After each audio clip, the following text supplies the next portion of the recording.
It was not death, for I stood up. Poetry analysis. It was not death, for I stood up, and all the dead lie down. It was not death, for I stood up could mean a resurrection, or just simply that she was alive, you know, she was well. And all the dead lie down is kind of an emphasis on basically, well, all the dead being dead, sadly. It was not night, for all the bells put out their tongues for noon. The first two lines kind of like positive, like night is like quite peaceful and bells are kind of like, oh, you think, oh, this is nice. And then you got like, put out their tongues for noon, like kind of like a jokey thing in a way. However, bells is in I felt humour in my brain as well, so there's that link also. It was not frost, from my own flesh. I felt Sirocco's cruel. However, in this stanza, Dickinson kind of like makes a change. Like, she kind of talks about how frost is just like kind of horrible cold thing, and flesh like so revealing, and Sirocco's like desert winds as well, and cruel, like crawling for help. You know, it's a complete change from the previous two lines. Nor fire for just my marble feet.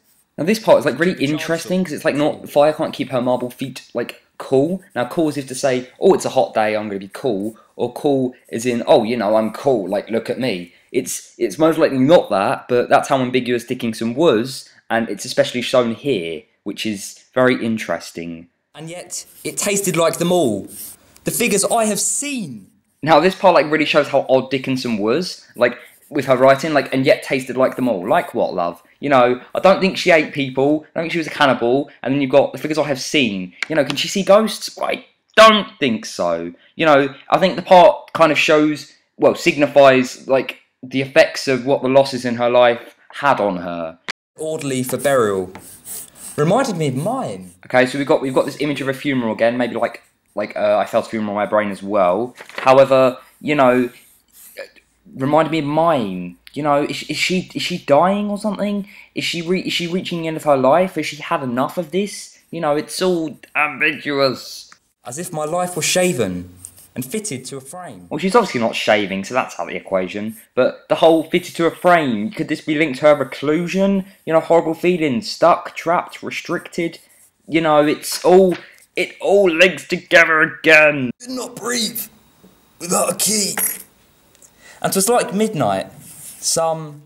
What key is it, Dickinson? You know, is this the key to finding out the afterlife, experiencing? You know, midnight is like quite a nice thing again. Everything that has ticked has stopped, and space there's all around. Everything ticking and stopping. You know, is this the end? Is it the end of her life? End of life itself? You know, space empty when you're gone. She's shocked. She's affected by these losses. It's a link again. You know. Grisly frosts, first autumn morns, repeal the beating ground. These grisly frosts, more unsettling, autumn morns, repeal the beating ground. Is this the morning process? But most like chaos, stopless, cool, without a chance or spar. The use of several pauses here, you know, she's trying to get something across, trying to emphasise it. You know, chaos, stopless, cool, without a chance to stop it, a chance to stop this death. You can't stop it. You know, it's all a link there. It's going. This morning process, it's affecting her. Or even a report of land to justify despair. This last part, a great chance to slate off religion, you know, or even a report of land. God, where are you? I don't see you. You know, you can't justify despair. She's throwing it all out there. You know, she ends it very well with a full stop as well. Sorry. Thank you for watching, you know, hope you enjoyed, hope it helps you, and yeah. Also, just let you know it's by Connor, Kim and Michael, yeah, you just need to know that. See you later.